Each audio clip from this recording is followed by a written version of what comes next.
அன்பை பாடும். என் நாவும் நாமம் போற்றும். என் இதயம் உம்மில் மகிழும். எனக்கென்றும் நீர் போதும். இயேசு கிறிஸ்துவின் இனிய நாமத்தினாலே உங்களுக்கு என் அன்பின் வாழ்த்துக்கள். கர்த்தர் நல்லவர், கிருபையாய் கூடவே இருந்து உங்கள் ஒவ்வொருவரையும் நடத்துவாராக. மார்க்கு சுவிசேஷம் 5வது அதிகாரம் 24வது வசனம். அவர் அவனோடே கூட போனார். திரளான ஜனங்கள் அவருக்கு பின் சென்று அவரை நெருக்கினார்கள். கர்த்தருடைய பரிசுத்த நாமம் மகிமைப்படுவதாக.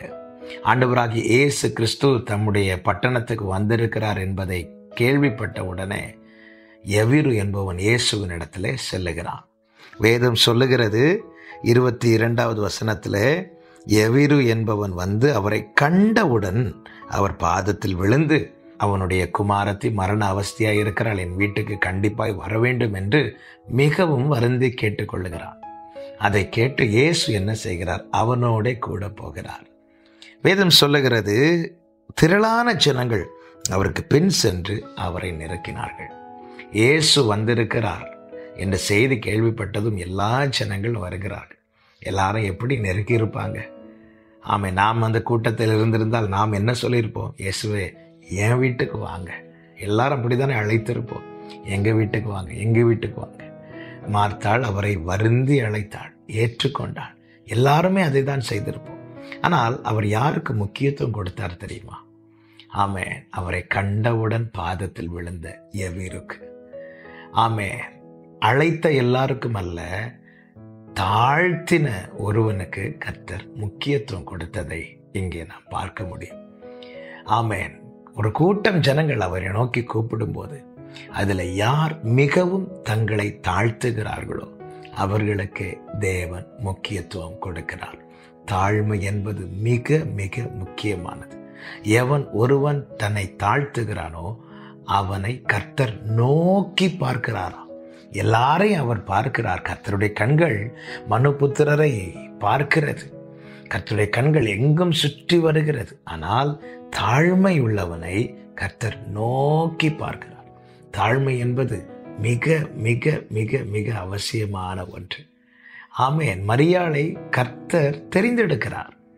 இயேசு கிறிஸ்து இந்த பூமியிலே வெளிப்படுவதற்கு மரியாள் தெரிந்தெடுக்கப்படுகிறார்கள். மரியாள் தெரிந்தெடுக்கப்பட காரணம் அவர்கள் கன்னிகையாக இருப்பதினால் மட்டுமல்ல. அந்த பட்டணத்திலே மரியாள் மட்டுமல்ல கன்னிகை, இதே போல் அநேகர் இருந்திருப்பார்கள். ஆனால் மரியாளை தெரிந்தெடுக்க காரணம் என்னவென்று மரியாளே சொல்லுகிறார்கள். அடிமையின் தாழ்மையை அவர் நோக்கி பார்த்தார். தாழ்மை என்பது மிக மிக முக்கியமானது, மிகவும் அவசியமானது. பாருங்கள், வரி வசூலிக்கிறவன், மிகப்பெரிய ஐஸ்வர்யவான் சகேயு, அவன் இயேசு தன் பட்டணத்தில் வந்திருக்கிறார் என்று கேள்விப்பட்ட உடனே அவரை பார்க்க போகிறான். அவன் குள்ளமாய் இருந்தபடியினாலும் ஜனங்கள் திரளாய் இருந்தபடியினாலும் அவனால் இயேசுவை பார்க்க முடியவில்லை. உடனே என்ன செய்தான் தெரியுமா? தன்னுடைய பணம், தன்னுடைய பதவி, தன்னுடைய பெருமை எதையும் அவன் சிந்தையில கூட கொண்டு வராமல், எல்லாரும் என்ன வேணாலும் நினைச்சிட்டு போகட்டும், அவன் செய்த காரியம் ஒரு மரத்தின் மேல் ஏறி உக்காந்து எனக்கு எப்படியாவது இயேசுவை பார்க்கணும் என்ற எண்ணம் மாத்திரம் உள்ளே வைத்து அவன் இந்த காரியத்தை செய்தான். ஆமென். நிச்சயமாய் அநேகர் பார்த்து பரியாசம் பண்ணியிருப்பாங்க, சிரித்திருப்பாங்க. நாம இருந்திருந்தா ஆமென் அப்படியே வீட்டுக்கு போயிருந்திருப்போம். ஆனால் சகேயு அதை செய்யலை. சகேயு யார் என்ன நினைச்சாலும் பரவாயில்ல, எனக்கு இயேசுவை பார்க்கணும். அதற்கு எந்த ஒரு காரியத்தையும் தடையாய் கொண்டு வராமல் அவன் மரத்தின் மேலே ஏறினான். அந்த தாழ்மையை பார்த்து வேதம் சொல்லுகிறது, இயேசு அந்த மரத்தடியில வந்து அண்ணாந்து அவனை பார்த்தாராம். ஆமென். தாழ்மை அவரை நம்மை பார்க்க வைக்கும். நாம் எந்த நிலையில் இருக்கிறோமோ அவருடைய பார்வையை நம் பக்கமாய் திருப்பும். தாழ்மை மிக மிக அவசியம். கர்த்தருக்கு முன்பாய் தாழ்மைப்படுவோம்.